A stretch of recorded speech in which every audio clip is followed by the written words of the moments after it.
Hey everyone, welcome to Withering Effect, episode 56. Today's date is August 2nd, 2020, and I am Duds, and Duds versus known to the rest of the interwebs. And I'm Jimbo. You may know me as Jimbo Slice 23. And this week we have a couple guests from the Ripple Effect server. We have Winter Graves and MadCat. Welcome to the show, guys. Welcome. Hello, thank you.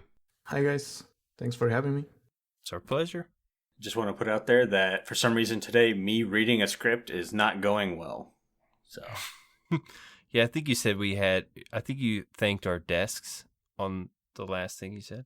I could have sworn I said guests, but... Oh, you might have said desk. New mic is coming, so I will sound like a amazing radio announcer soon, hopefully. New mic, new desk. Not a new desk.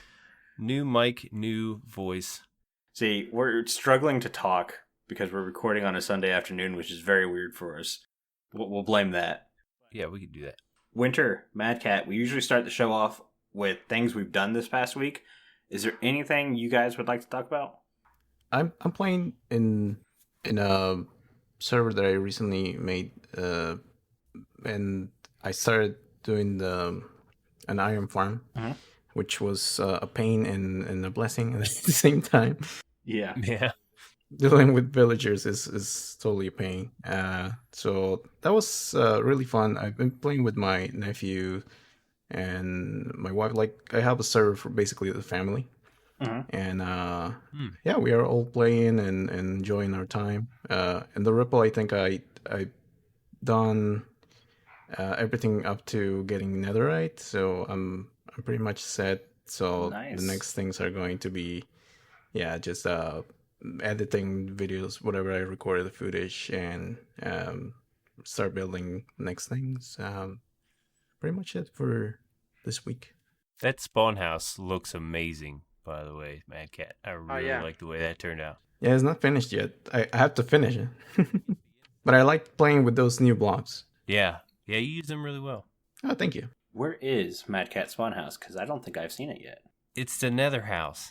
Yeah, it's basically another house. That's usually what I do. I play with nether blocks. With the twisty vines? Yes. Okay. That's his. Yeah, it looks awesome. Where the raids spawn? I got it. Yeah. Yeah, there was raiders inside there. I don't know how that happened. Yeah, it's like one of the spawn points for the raids. So they spawn inside. They spawn in your house. So hopefully that doesn't happen when MadCat's on and in his house. Yeah. Be Ravenger in your bedroom. I didn't know that. I'll have to hand them down next time I log in. Yeah, you might want to check. What about you, Winter? Well, yeah, I've been into a lot of things lately. The main one, of course, is the Ripple Effect, because we just launched, and I'm very hype about that. And I'm just grinding a lot of things in there with my bases, and the type of story I want to tell with what I'm doing there, because that is the way I like to play Minecraft, by not just making farms and getting stuff, but trying to give some sort of a lore and story to everything I do. Yeah. So it's something I've been getting a lot into. And I also have another server I play in, which is Hyacinth Studios, Project Hyacinth. It's a difficult name for me to pronounce, but it is. I am playing there with another person, Vanilla Raccoon, and what we are doing there is basically my test ground for data packs, because that server is not. It is vanilla, but it is heavily altered with data packs. There's a bunch of data packs thrown in there to modify several things, like Dragonfight, like we have dimensions. We have we can set UHC mode to individual players. So a lot of the packs I developed vanilla, and I developed them together. He just tells me ideas, and we talk about them, I make the packs, we install it on the server, and we are using everything there too. And then we publish on CurseForge all the data packs we are making. And also, I have been working a lot into making custom dimensions with the new features that were released, because I find that very interesting. I actually did a live stream yesterday or Friday. It was Friday about that. So that's just part of everything I have been doing lately. Custom Dimensions has my attention big time because I can't wait for the point where we're going to start seeing multiplayer servers. Like, you're playing survival in these custom dimensions. Yes.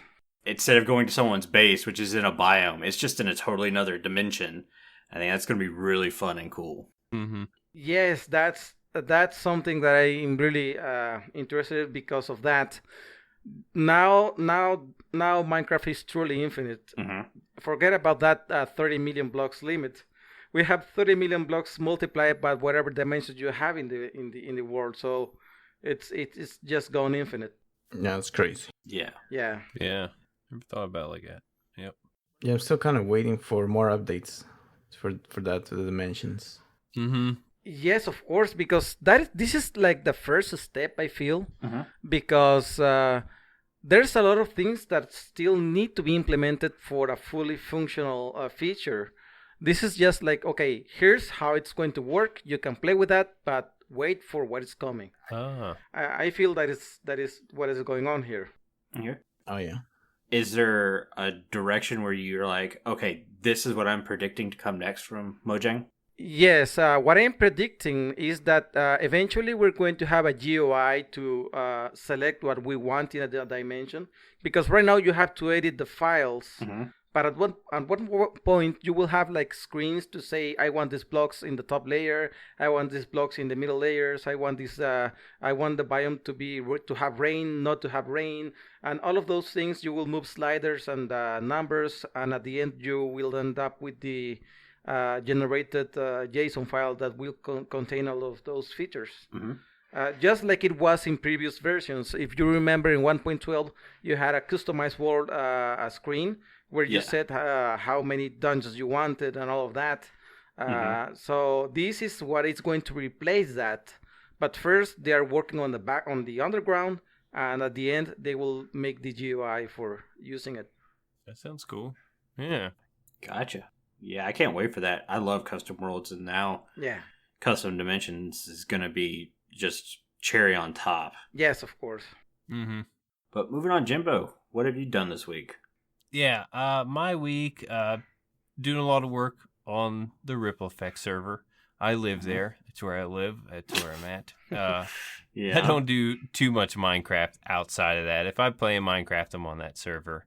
I just got to my base, and I'm starting to do a little bit of construction, but before I do construction, I have a lot of clearing out. If you saw my last episode, I got there, and I have a witch hut, and I have a pillager outpost, and to make it more efficient, I have to clear out a lot of area. So yeah, like one of the biggest circles I've ever seen. Yeah, I'm gonna go. The thing is, like, I was like, okay, I built a mountain last year, and that weighed on me a good bit, barely got it done, and I'm not gonna do that this year. Let's build a 300 block circle instead into the ground. Okay, that's way against what I wanted to do, but whatever. I have the idea now. Is it going to bedrock? Yeah, but the circle's going to kind of dome inwards a little bit. The bedrock circle might be 100. Okay. 100 diameter circle, 100 block diameter. And then it comes out to like a 301 because, like I said, my base will be in the sky. So I'm not going to need all that, but I have a design in mind. So I will need some bedrock involved. Yeah, it's still a lot of digging. But yeah, I got to get started on that. And I kind of did, I just cleared out some trees and stuff, a little bit of water, but hopefully I can get going there soon. Besides that, I raided a bastion and found Pigstep. And I've been having a lot of fun with that disc going around the server and playing it for everyone just to see who dances, trying to have like a dance off between everyone. And that's been real comical. I went to Carlock's base. Carlock's more of the serious players, and I went there to try to dance with him, and he was just standing there. And I put like a cricket sound in the background. It was pretty funny. I was like, oh, he likes to trade, and I end up leaving. Yeah. Yeah, that was more fun. But I like to have a little bit of fun when I'm playing, not just the building aspect, but I'm trying to be, I'm trying to involve a lot more people than normal. Mm-hmm. Besides that, another thing happened that I didn't get to record. I went to go pig step dance with Bank, or the old host of the show. And I went down the west tunnel, all the way down the west tunnel. I knew he lived far away, and I thought it was west. And I get to the end, and I come out the portal, and I'm in a snow village. So immediately, when I step out of this portal, raid pops up on the top of my screen. I was like, oh my God, holy crap. I started a raid at someone's village. And because I'm building a circle, I got to mess with these pillagers all the time. And apparently I had bad omen that I was unaware of. So, yeah, the raid killed all of his villagers, every single one of them. And I felt terrible. So there's a great question coming up for you in like 20 minutes. Yeah, it's that was pretty. I felt terrible, but of course, I want to help in any way to help establish more villagers for the server member HB Dev. It was his base, and that was about my week. Some good things, some bad things. Well, let's put on the fact that on stream day yesterday, Dev died like 17 times.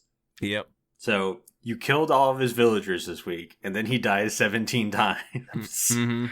I gave him like a stack of diamonds, a netherite ingot, a bunch of shulker boxes, and I think he lost most of it in lava on the stream. Oh, no. He is like, I better just make diamond armor. And he puts diamond armor on. He goes, I'll put my first netherite pickaxe. And I lost it. He lost it in lava. It was floating there, but he couldn't get to it in time. And I was like, Jesus. The luck. Man. The luck of this guy. It's a rough week. Yeah, I'll help him out. What about you, Duds? How's your week? My week hasn't been full of Minecraft. I spent 3 or 4 days testing new microphones. So we had to talk with Wells, and we had some behind-the-scenes talk, and he was mentioning microphone setups and stuff like that. And I've always wanted better quality mic, and I've been putting like sound paneling up, throwing things on the floor, just constantly trying to figure out ways to quit what I call this echo sound everyone's hearing right now. Luckily, I work with a guy who's in a band who has a lot of the equipment Wells was talking about. So I borrowed a bunch of stuff from him this week, and I spent a couple days trying to get everything rigged up, sending all the guys from the Withering Effect files like, hey, listen to this. Does this sound better? How about this? Does this sound better?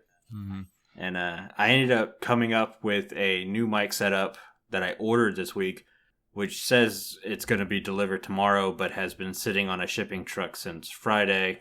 Definitely sounds good. The mic sounds great if it can get here. I was kind of hoping it would be here for this podcast, but you guys are going to have to wait till next week to hear it. Yeah, his voice sounds like a mix between Fergie and Jesus. That's supposed to sound. That's the weirdest. Exactly like that. That's what it sounds like. I'm going to disagree with you, but I'll take it as a compliment. Absolutely. Other than that, Minecraft-wise, we had the Ripple stream day, and I concentrated mainly on my spawn townhouse. I really wanted to get it done because I have started the Season 3 planning for the base on where I'm going to... Everyone knows I'm building some mountains and a biome. So I'm like, okay, that mountain's first. It's going to house like storage and furnaces and stuff like that. And that one over there will house like, I don't know, a kelp farm or something like that. And I don't want to really like move out of the spawn townhouse. One, because I actually really like my spawn house build. Yeah. And two, I don't want to leave something that looks unfinished. So I've really been pushing to finish that. I think as of right now, I'm done though. So I'm going to be working on the Withering Effect Wither Skull Farm, the storage room for that this next episode, and then probably the episode after will be the first episode at the new base area. Yeah, I'm kind of in a transition week.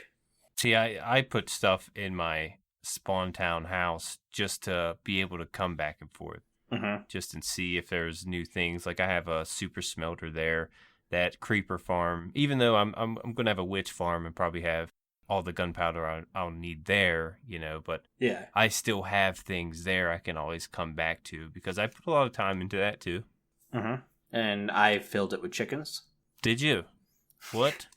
So I was AFKing your creeper farm because I obviously have access to the free gunpowder since I helped you build it, but I don't like taking gunpowder without at least AFKing there for an hour or so. And these chickens that you have down there were just laying tons of eggs. So I just tossed the eggs around in your base down there. So have fun. This is the first time I'm finding out about this on the show. I get a bunch of chickens. I figured you would come home at some point, but... No, I didn't see that. See, I have that issue, though, too. If I have an egg in my inventory, my first impulse is to throw it. Throw it. And I had Right? 3 chickens down there out of 1, so it would have probably escalated anyway. Yeah, I know I spawned at least 2. Great. Anyways, let's get on to the news so we can ask our guests fun questions. Okay. All right, so this week, Mojang released 1.16.2 pre-release 1. It's a mouthful. But what it does is it affects distortion effects such as nausea and nether portal overlay. Those can now be reduced. At lower levels, the nausea effect is replaced with a green overlay as an alternative to visualization. As someone who gets motion sickness playing this game, these are all good things. Field of view effects shown after speed modifiers are applied can now be reduced. And the fun changes that we're going to see, chains can now be placed in all orientations. I think everybody was asking for that when we saw we were getting chains to start with. Mm-hmm. Endermen will no longer place their held blocks onto bedrock blocks. So if somehow Endermen teleport to, I think, above the nether ceiling, I don't know if that's even possible. They're not going to be placing blocks up there for other things to spawn. Piglins now become angry with players who open or destroy a chest in a minecart. Sounds like a bug that should have been fixed. Yeah, especially if you destroy it. Villagers now lose their job sites when changing dimension. I guess that means they completely forget their crafting table or whatever it is. Workstation, that's the word. Chat delay has been added to the chat settings screen. I'm not really sure what that's going to affect. I've never really seen chat in a multiplayer server go so fast I couldn't read it. Yeah, I don't know. Maybe for spammers. Yeah, probably. But out of all that, I think we can all agree that the chains are the big part of this pre-release. That just need one more thing, the cherry on the top for that feature. We need to get the chains connected each other. If you're placing chains in an orientation and you place an adjacent chain in another orientation, they should connect and make a cross or a corner or something like that. Yeah. Yeah, I agree with that one. Yeah. They don't connect to walls and stairs and stuff like that. So maybe they should connect to walls and fences. Yeah, it's going to be like rails all over again. We're going to place them and they're going to connect to things that we don't want and orientations that we don't want. It's going to be all pain. Exactly. But I'm going to guess they're going to fix it somehow. This one has one more level because chains can also be vertical and rails can't. So it's going to be like a vertical rail. Yeah. Yeah, basically. Well, and they've been messing with the rails this update or whatever. I think they finally got that where a rail will go the orientation now first. It won't try to auto connect. Yeah. Unless it's on like the same plane or something like that. Like when you're doing the auto smelter and you have the loading hopper and the fuel hopper and you start to put the tracks down, for some reason they always wanted to connect if you're facing like, was it east or something like that? Yeah, something like that. Yes. Certain direction. Yeah, I don't think that happens anymore. If they fix that, then chains might be Yes, not a problem. Mm-hmm. If they got the logic down. we'll see. Yeah. But Jimbo, you got some bugs. Yeah, I don't like bugs. But we're going to fix them right now. Bug fixes that stand out. We got bubble column does not affect egg, snowball, ender pearl, splash potion, lingering potion, fireball, and shulker bullets. Pretty neat. I see some YouTubers playing around with that. Villagers get ejected from minecart when converted to zombie villagers. That's been changed. Wow. New nether plants can be picked up without shears and silk touch, so you'll now need those to grab the nether plants. Despite being cold outside of lava, striders do not try to stay in lava, so they will make their way back into lava. I'm sure we've all seen that. Pretty strange. Yeah. Yes. Mm-hmm. Villagers don't always try to claim the closest workstation and are sometimes focused on a non-existing one or one out of their reach. Non-existing one or one out of their reach. That's a good one to be fixed. Mm-hmm. Yep. And large end cities do not generate correctly and get cut off. All these bug fixes, I got excited when I was reading. Mm-hmm. Yeah, these are long time bugs, especially the NCDs. They have been messed up for a while. Yes. Yeah, I saw that a while ago.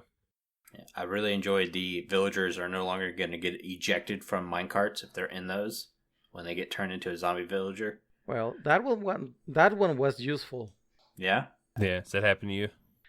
Yeah. Well, yes. You can basically have like a system where you have the zombie villager in the minecart and place it in some place. When it was converted to a villager, it was automatically ejected, so you can move it to another place.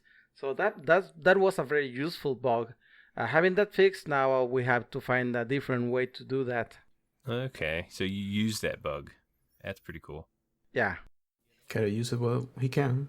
You got the bubble column thing. I've noticed a lot of people are using that for like ender pearls. Oh, for teleporters. Mm-hmm. Yeah, for transportation. Mm-hmm. You can also have it suspended in a place where you then blow up TNT and push the pearl to a very far place and get teleported there. Wow. That's pretty cool. Yes. Yeah, I didn't get to watch too many videos, but I saw it was Il Mango had one about the floating pearls and stuff. But I think it's like they said, it's like most projectiles are able to do this now, so that's pretty cool. Mm-hmm. Even potions, like you can do that. Yep, splash potions. Yeah, potions. I wonder if that means arrows. You remember how people were making the sticky piston arrow fountains? Arrows already work with bubbles before this. Okay. All right. Yeah, I didn't know that. But I think that's kind of it for the news, so we can go ahead and move on to Discord ad this week. This week's Discord ad is from Rebel JC. Go ahead and take it away, Rebel. What's going on, everybody? I'm Rebel JC, and I would love for you to get involved in our Discord community. Whether it's voting for Block of the Week, sharing your thoughts and opinions on Minecraft, or just chatting with like-minded listeners, the Withering Effect Discord has something for everyone. Join today by following the link in the show notes.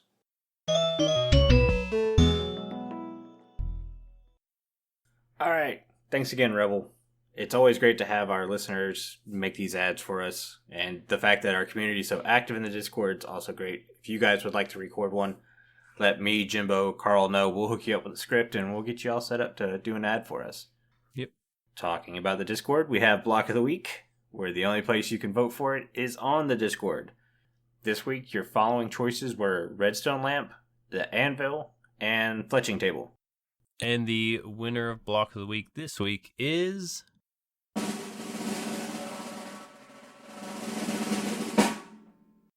Fletching Table. Congratulations, Fletching Table. And I think it was... Not even close. A landslide? Yeah. Fletching Table had 27 votes. The Redstone Lamp had 9 and 6 for the Anvil. But the Fletching Table has a lot of improvement to be had, I guess you could say. Because it has no functionality. No, that's one of the things I have down for the fletching table. It can be crafted with 2 flint and 4 oak planks. It's used to turn an unemployed villager into a fletcher. That's pretty much the only functionality it has, and it can be found naturally in villages. But right now, there's no right-click functionality. So, do you have a functionality, Duds? That's the question. I have a functionality. Okay. And I want it. So, Fletcher is obviously referencing the fletching on arrows, the little feathers in the back to guide the arrow. But I was thinking, how cool would it be to have custom arrows? Maybe using different materials and everything. Maybe instead of having infinity as a bow enchantment, maybe using special materials to craft an arrow that has a loyalty enchantment. So instead of having infinity, you now can shoot one arrow and it'll constantly come back. Granted, that would be a little bit slower, but at the same time, you could then put mending on your bow. Okay. Or maybe you could craft an arrow that will allow you to shoot harder, like penetrate and finally get a one-shot kill we've been wanting on armored mobs, but it doesn't go very far. Even if you have a power 5 bow, maybe it only shoots like 30 blocks. So you have that too. We have fireworks arrows for the crossbow. I don't know, maybe a TNT arrow.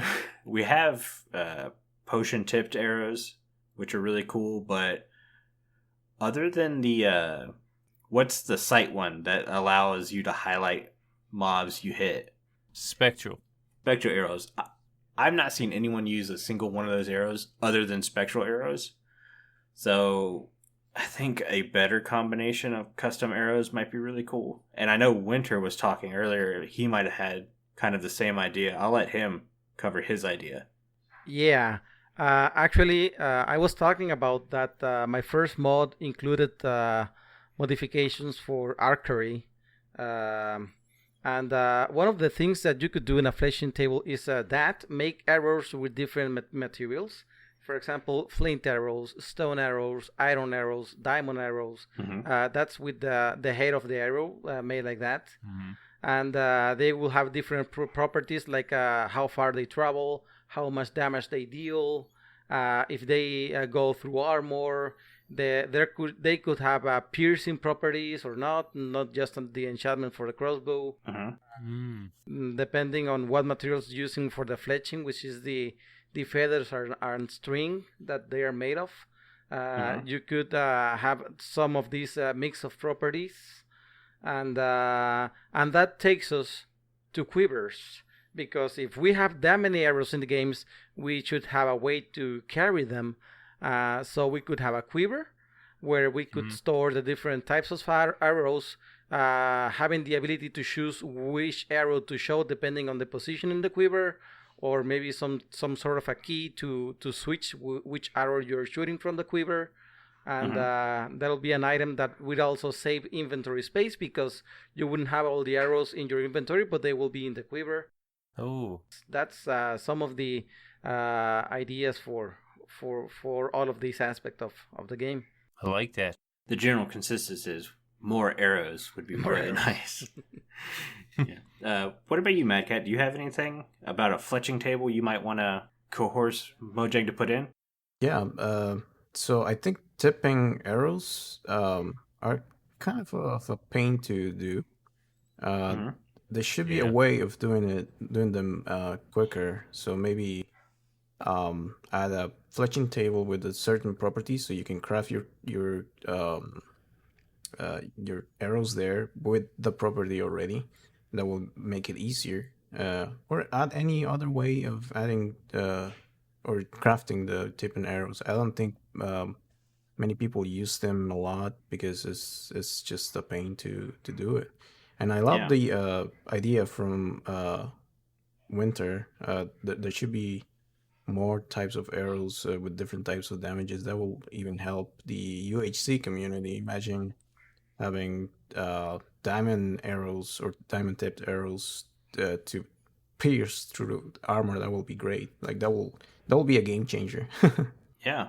Mm-hmm. When you think about it, even on SMPs, after a little while, we've gotten to the point where you have armor, you have backup armor, and now you come across diamonds. What is it? Etho just throws them into lava because you don't need them anymore.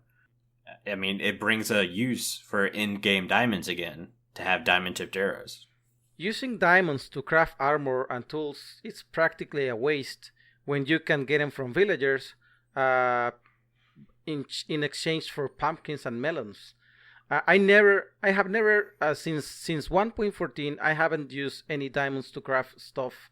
For me, I just get them from villagers, and all the diamonds are used for economy. Mm-hmm. Yeah, it's a good point. I didn't have any changes in mine, but I did something popped into my head, and I'd like to mention it. Okay. I don't know if it'd be involved with the fletching table, but like maybe a heat-seeking arrow, kind of like. Okay, so if you mix a shulker bullet with an arrow, Yeah, if you could harvest a shulker bullet, then maybe. But that's the thing. I wouldn't know how you would do it or go about doing that. And that and also maybe change the color of the feathers, because I shoot a bow in real life, a long bow. I do it with my father-in-law, and they're all unique, all the different feathers, and it'd be cool if you can get like some blue feathers or red feathers, and you can just dye them. You don't have to get a red bird. The tips are metal. They're all the same tips, but yeah, mainly just the feathers. The shafts can be different colors. Okay, this will be a great opportunity for them to include ducks in the game, so we can have different feathers. Yeah. Yeah. Good point. Turkeys and stuff. But a lot of the feathers on the bows are dyed anyway, so you could just use dye in the game. Yeah. No. Let's get ducks into the game. Yeah, ducks. We need ducks. Yeah. Just for arrow reasons, Just no for the other arrows. purposes. We want blue ducks. We want orange ducks. The fletching update. I like that. Fletching Yeah. update, yeah. The duck date. Duck date. I was trying to do a play on words. That didn't work. Yeah. You tried, Jim, but that's all that matters. Right. Gave it a good effort. Yeah, that's block of the week. You would think with fletching table not having any functionality, it would be really easy to come up with stuff. And it kind of is, in the fact that I think everyone leans to, we want different kinds of arrows, we want different kinds of bows, stuff like that. But when you get deep down into it, it is what it is. It's a fletching table. It's made for different kind of bows and arrows, and maybe that's why it has no functionality right now. Because Mojang knows this, and they don't have a way to put it into the game yet. Mm-hmm. Or haven't thought of the proper way to put it into the game yet. Yeah, the fact that they didn't give it functionality itself, means that they're going through the same issue we are.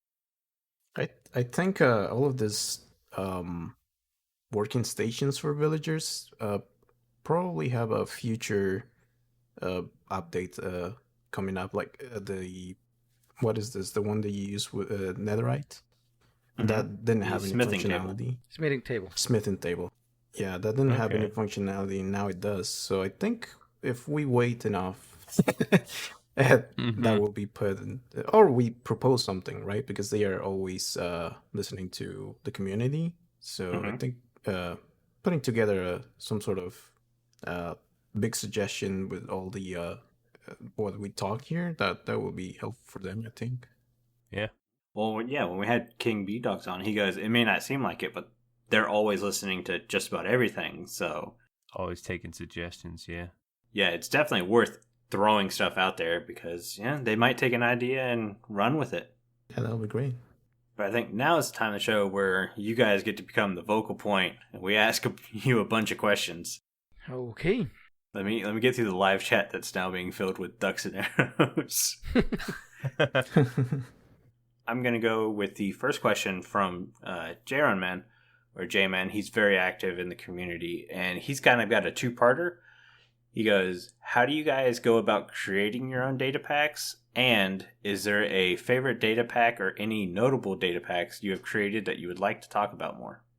Well, how do I go about creating data packs? First, it's basically just whatever comes through my head at said moment. I start working on it, and then uh, just don't stop until have something done. Uh, uh, Recently, I have been getting a lot of into data packs because I was first I started modifying the game with mods. That was my starting point. I started to make mods because before, at some point, when I guess in the version 1.7 of Minecraft, there was a very long period without updates until 1.8, I guess. So the game stayed the same for a long time, and there was a lot of room for modders to modify the games, make a lot of different stuff. So people that were getting bored or tired of vanilla, they were experimenting mods, and it was like a modding paradise at that moment. Yeah. So then 1.8 came. Yeah, I think it lasted for a while, but after 1.9, the game started updating very frequently.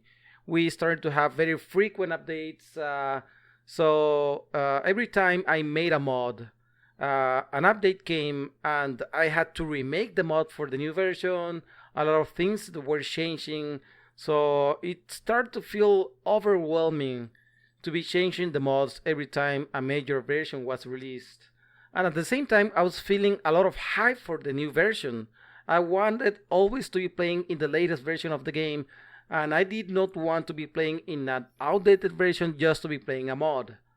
So Right. when they start releasing data packs that are basically a vanilla way to modify the game, I enjoyed that a lot because I could make a data pack, and even if a new version came out, it wouldn't throw my job. It would be easier to take advantage of the new features without having to rewrite everything. And I feel that is the way I want to go. I want to go with data packs because it's a more vanilla way to alter the game. I know you have a lot of more power with mods, and I can do that. But I really feel very bad when a new version comes and I have to rewrite stuff for to be adapted. So that is why I have been doing a lot of data packs, and whatever I feel I want to do, I try to do it with data packs. And right now with the dimensions, as soon as I first saw what they were doing, I started get involved into that, and now I kind of like want to do a bunch of dimensions of different types with that feature. Yeah. So that is what comes through my head on how to make a new data pack. How about you, MadCat? Let's see. I usually think about altering a little bit the vanilla experience. I not so much, not modifying a lot. Just trying to improve whatever we have there with things like the one player sleep, right? And what I usually go through is I think of something that I will need in the game, and or that is lacking a lot. One of them is let's use the same example. There's a lot of people playing, some people AFK in the servers, and you need to sleep to skip the night, and that becomes a problem because an AFK person, you'll have to kick it at the server to be able to sleep. So yeah, that's why I went through the process of trying to make a data pack that will just make one person sleep and skip through the night. So that's solving one problem that most people have with the game. So what I usually go through is like think of something that's lacking, something that is needed, try to implement it, and then think if it's balanced enough in the game. So I'm still playing the vanilla game, right? So I try to think about balancing whatever it is. Let's say if I recently worked on a data pack to teleport people to others. So that feels pretty cheaty, right? And this comes from The problem being I don't have a lot of time to play the game, and if I die, I have to go through all of the places I have been to get back to my items and things like that. So if I'm exploring with somebody, I can request a teleport, and the person will pay for that teleport with XP, with levels. So Yeah. that will okay. work, for example. So that's solving a problem that many people will like let's say that work and they have a few hours to play at night or on the weekend. So you don't want to waste your time trying to get back to your items and going through all that pain while the other person waits there, right? So Yeah. that's the kind of thing that goes through my mind to try to solve a problem and try to make it as balanced as possible. And I'll ask the community always if that feels fair, if that feels shitty, and things like that, to try to just improve the quality of life of your game. Yeah. Yeah, that's about it. It's more of like a demand, people demand something and you try to give it to them, and make sure it's fair. Yeah, that is true. Yeah, I just thinking about on my own survival, I had played with some teleportation functions with command blocks. One, because I wanted to stay out of the nether. I didn't really know what was coming, and I knew if I wanted to reset my nether or whatever, just keep playing in the one that was in there now, just stay out as much as possible. And two, running through the nether thousands of blocks sometimes is a pain and takes time, so I made a deal with myself to make it balanced. Like, hey, if you want a teleportation block to someplace, you need to travel there and back in the overworld without dying, and then you could officially say, hey, I can make a teleportation block for that. So feeling balanced. I had never thought about spending XP as a way to do it, because if you don't have XP, you can't travel. Mm-hmm. Exactly. It's a really good hand-in-hand giveaway. I really like that idea. Oh, that's great. Yeah, for example, if somebody dies in front of you, they drop some XP, so you can use that XP to bring the person back if you don't have anything, or just start killing mobs in the meantime to bring the person back. The other thing is to balance it. If you die in the Nether, for example, and the person's on the respawn in the overworld, the price is going to be higher. So I'm always checking for dimensions. If they are in the same dimension, in a different dimension, if they are, I don't know, in the end and the other person's in the Nether, that means 2 times the effort to get there, right? So the price goes really high. Yeah, that's basically how I plan to balance all that. Awesome. Yeah, balance is definitely the key word. Each data pack needs some kind of balance.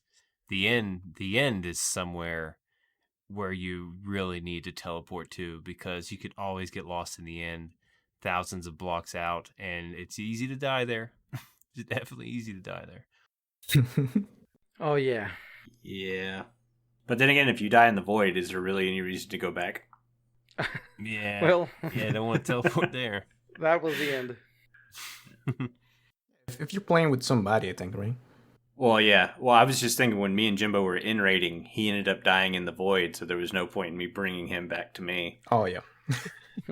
But no, if you're doing an in-city together, and say someone falls out of the building and their elytra doesn't deploy, or they may not have one yet, and they splat on the ground, instead of having to work their way back to you just make one of those too tall Enderman thing and just start killing Enderman to get some XP, and you can bring them back. I mean, that saves hours of work. Exactly. That's exactly. All right, we'll get on to the next question from Increda Mike from the Discord. In your opinion and experiences, what do players expect from survival servers in 1.16? And what are the essential data packs for a new survival server? For instance, one person sleep, achievements, vanilla tweaks, stuff like that. I think you, MadCat, had a lot of those kind of resources. Yeah, that's true. So let's see. Essentials. Yeah, for the essentials part, I think that's basically what I try to work with. I just try to make something that most people use or should have on their servers, in my opinion, or based on many people's opinion. For the survival, let's see. I don't know. I think in 1.16 things are easier for whatever reason. I didn't play survival in maybe 2 years or a year, something like that, and I recently came back and I started playing. And at the beginning, I struggled with I don't know surviving, but once you get over the lack of armor, things like that, now then when you have resources, then it becomes easier. You can get a lot of stuff in farm, and once you get to netherite, there's you just start building, right? I think they focus the game a lot on trying to get resources in funny ways, which kind of took some of the technical players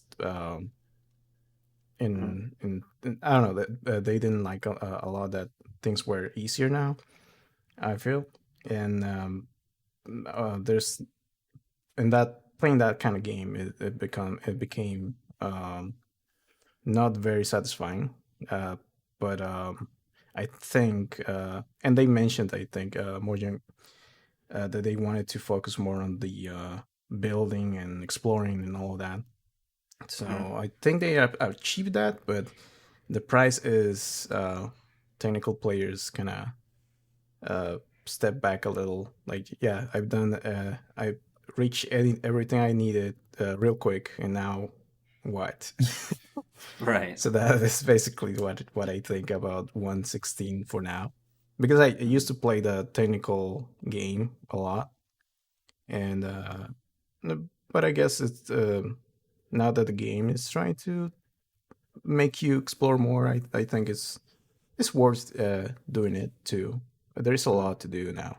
There's one data pack I want to jump in and mention, other than the obvious single player sleep, and then now you have the vanilla tweaks, the armor pack. You guys have gone ahead and done the invisible item frames for us. I'm not sure which one of you guys came up with it, but the clay balls from Silverfish. Oh, well, that was a request.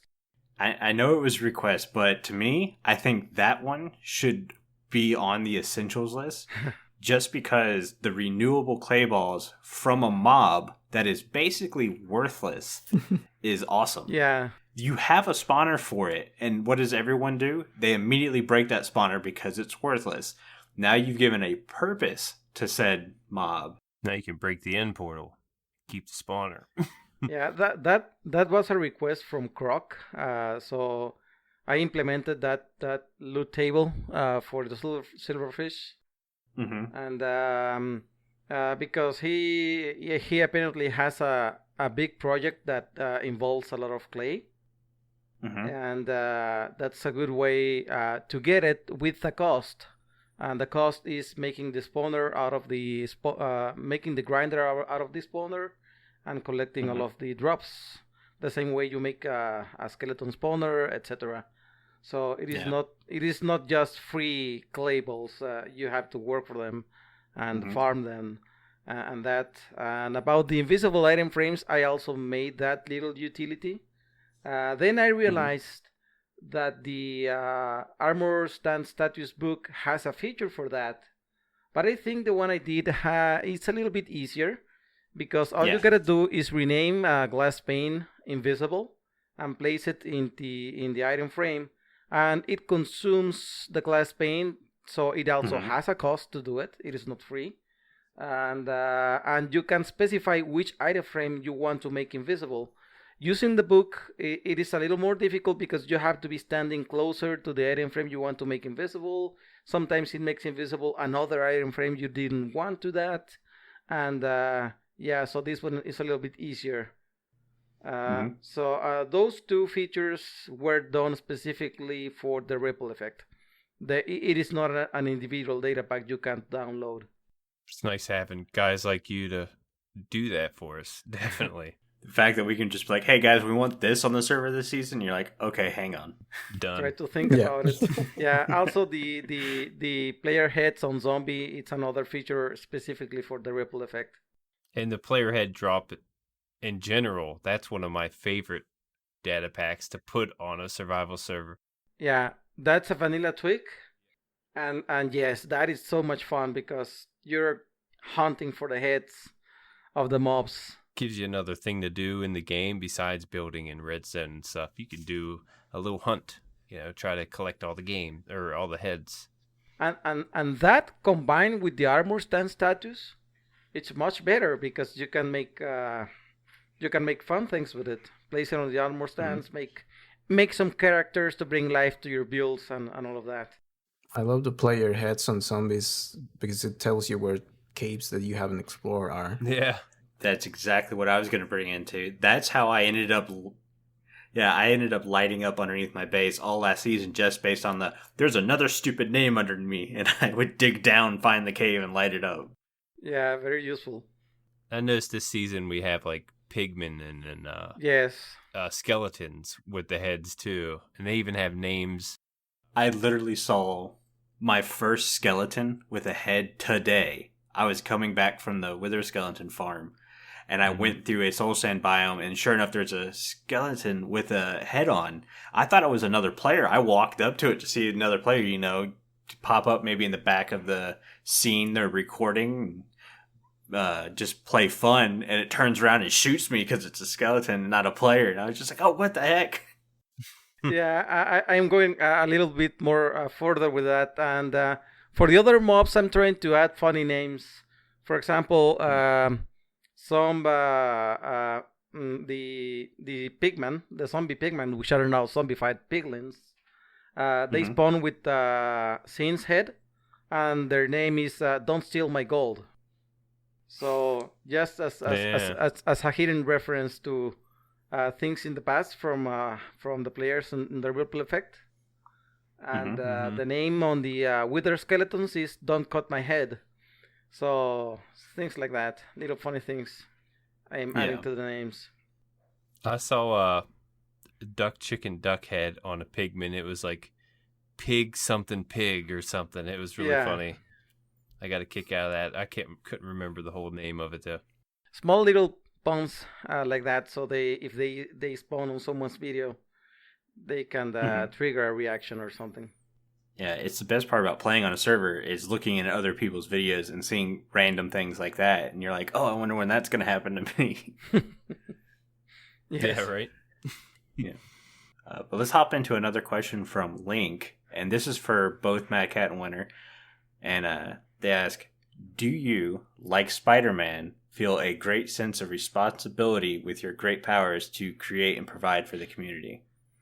Well, yes. Yes. And I have been feeling that a lot. When I first decided to go into modding, inspired by the experience of watching broadcasters play modded Minecraft. And so I started to make my first mods like that. But back then, a long time ago, when I first started watching Iskal85 videos on YouTube, he was very small at the moment. It was before. It was even before he met Rendog. It was very fun because I discovered Rendog and Iskal separately, and they ended up together at some point. But his channel was starting to grow. He was a very small channel. Then I tweeted at him mentioning, "Hey, do you want some special mod for your pack?" Because at the time he was developing a mod pack called Survival Stories, and he immediately replied with some interested in that, and we got together working on ways to have his mod pack a bit different than the others that were in the moment there. So we started to make a lot of work together. I was developing mods for him. He was making the mod packs and publishing on his channel, we got a very good response from that. So a lot of my mods were becoming very popular because of that, because he was showcasing them, including them in his mod packs and all of that.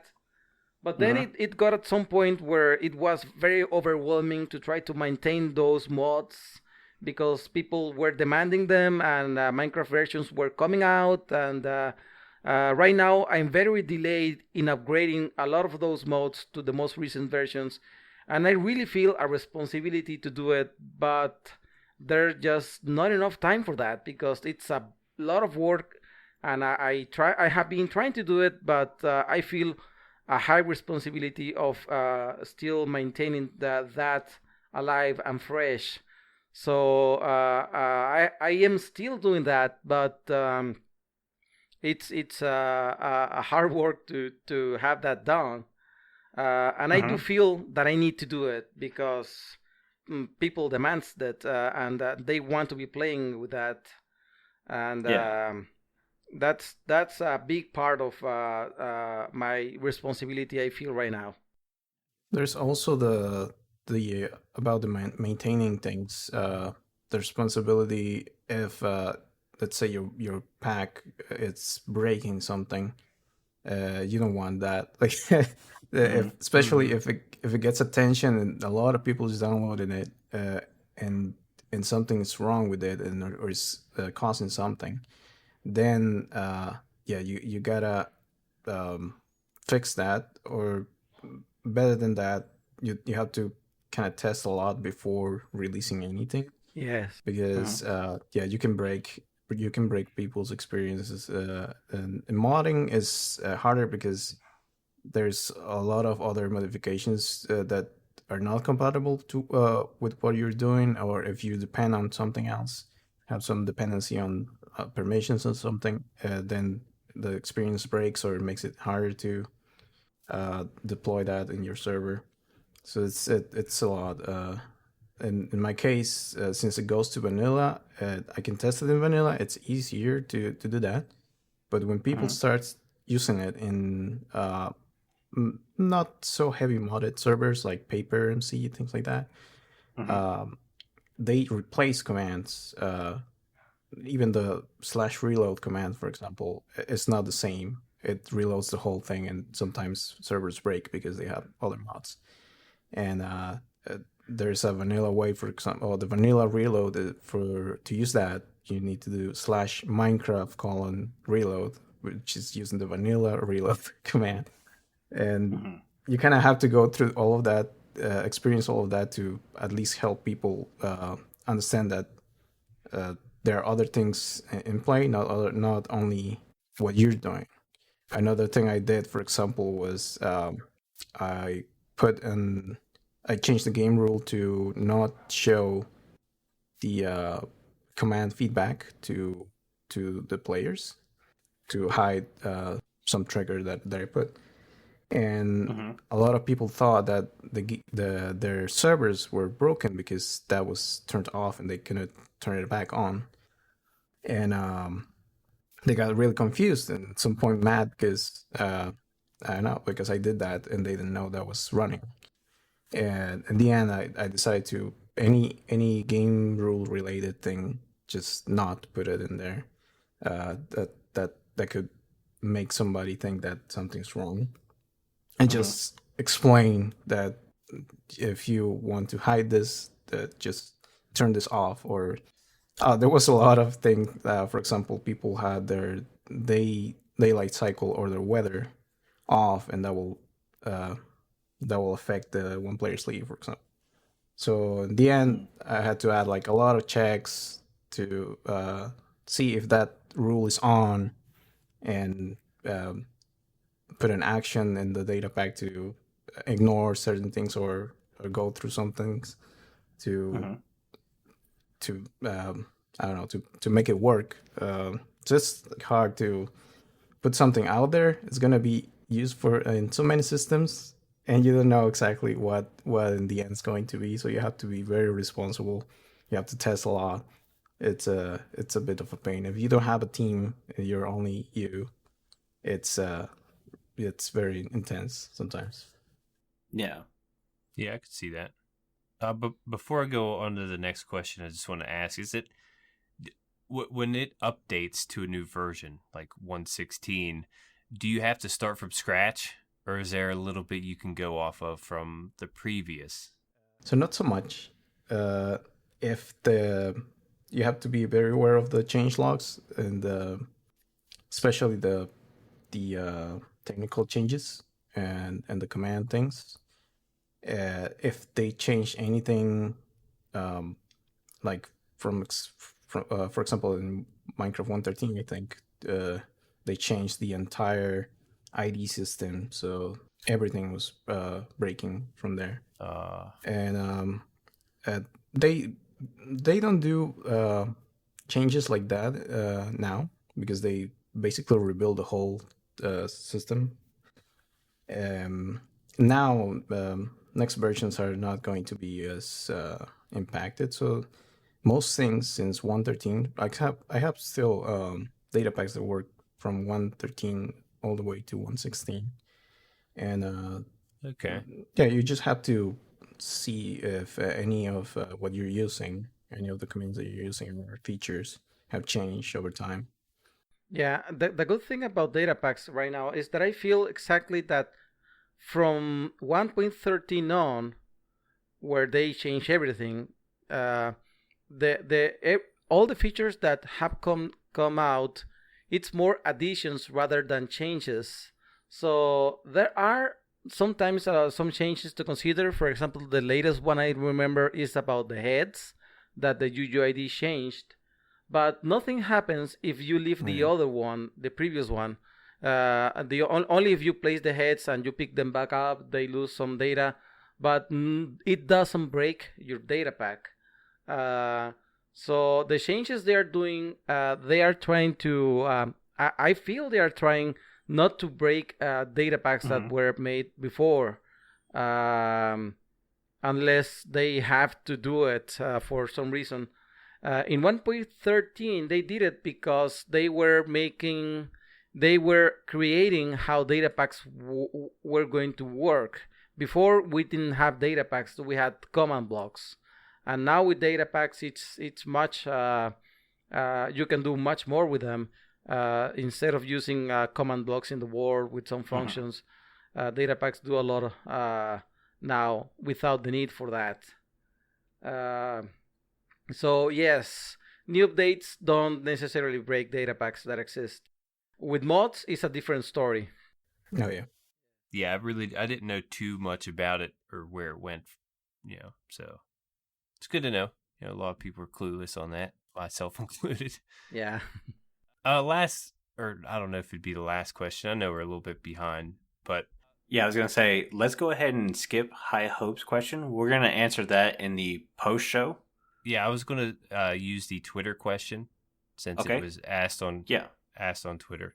You might want to hear it. MadCat, you asked, the community if anyone had a question, and we pulled up one from Celestian. I think that's the right pronouncement. They asked, what do you think about being able to add custom biomes with data packs? And what would you like to see in the future updates for data packs? Celestian, I think, is mod in the Mojira, in the Jira for Mojang. So yeah, let's see, custom biomes. I think they're starting to add something about it. You can in dimensions, you can replace vanilla biomes or at least certain properties. But I think that's still being worked on. I think we need to wait a lot of time for a truly customizable experience. They are also working on custom structures. That any structure like, I don't know, the desert temples or the end cities and things like that, they have their own structure files, and you could make your own and save it into a structure file. and spawn it randomly in the world. So that is what I thought the update for dimensions and the generation was going to be. I think it's planned because they mentioned something about it. But the expectation is, there will be a fully customizable world generation where you can change anything you want in the way you want, and that is, I think I'm waiting for that for now. I've learned all the aspects about creating new dimensions in world generation, but I think there's still a lot to wait. There's still a lot to work to be done.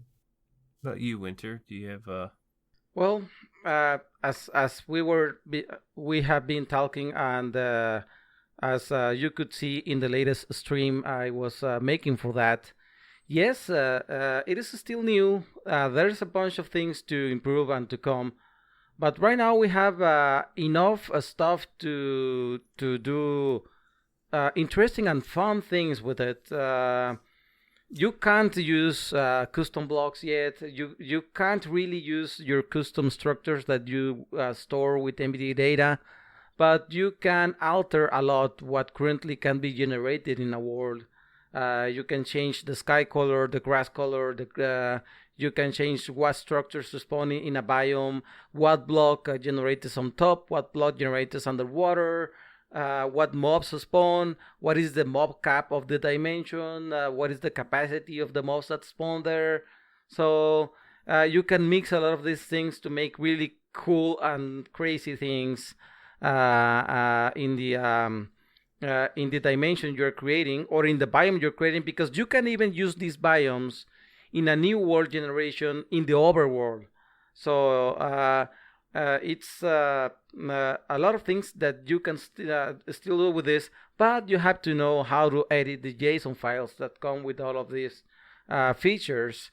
And I feel one of the things that we would need that they could make right now, it's a way to go to those dimensions, because currently you can create the dimension, but the only way you can go there is with a command to teleport you there. I think it would be really interesting if we were able, with the data packs, create portals that take you there. I don't know if you remember the snapshot they did this year for the Fool's Day, where they have all of these crazy dimensions when you threw a book at a portal and took you there. So I got curious about that. So I copied the data inside the block of those custom portals for that dimension. And actually, the portal on that version of the game is called Minecraft: Nether Portal, not Nether Portal. So it was a custom block made for that snapshot, and it had an interesting data inside where you could set what dimension it will take you, and that functionality can be used to make a portal and take you to these custom dimensions we are creating with these data packs. So that would close a circle on this instance of that, and then it has a lot to be done in the future, like the GUI you can use for that, and etc. No? And so that's basically what I think about it. And we're also testing this in the Project Hyacinth server. Cool. So we can test the dimensions there and see how they how they are on the server, how useful they are. For example, I created a mining dimension for us on that server, where we can just go for mine gravel, sand, and a bunch of things, so we don't destroy or try to look for mountains or deserts on the overworld. We can just go to the dimension and mine all the resources there, make quarries and all of that crazy things. Yeah, and you'd still have to mine it. It's not just /give. You still have to work for it and get it. So it'd be fair. Yeah, you still have to mine it. Maybe break your tools and stuff, and you can die there because there are mobs spawning. It's so it is like that. All right, real quick before we get out of here, we have a question from Gryffindor. It is specifically for MadCat, and it says, what has been the hardest data pack you have made? Let's see. I think there was one that I never released. It was it was a vein miner, and it worked in Minecraft 1.13, I think. I had to make a function for every block I want to personalize, because before there was no looting tables for blocks. So I basically wrote code to generate these files, like a function for each block that I want to get drops or not, depending on what tool I'm using. So it was a lot of coding. It was fun. It was fun to do. I didn't release it because it was very OP. And if you had the highest level of the tool to vein mine, you will create a lot of blocks, entities. So your inventory will fill up really, really quick. You'll create a lot of blocks. And in vanilla, that creates a lot of entities, and that lacks servers. So I didn't want it to be responsible for crashing people's server, because it was a very powerful tool. That comes again with great power comes great responsibility. I didn't want it to give a lot of power to people, because you don't know what's gonna happen, right? For sure. I believe that is one of the hardest one. Eventually, what happened is Mojang decided to remove a feature that apparently was a bug, to modify the data of the player. So I was updating durability on the pickaxes, let's say. And I was basically, you could remove a lot of blocks, but you will pay with a lot of durability. That was the balance, right? And they decided that you cannot change anything on the player data, so you couldn't modify the tool. Now there's like very hacky ways of doing it that I don't want to go through. Okay. And also now you have looting tables for blocks, so that is now is possible in a different way.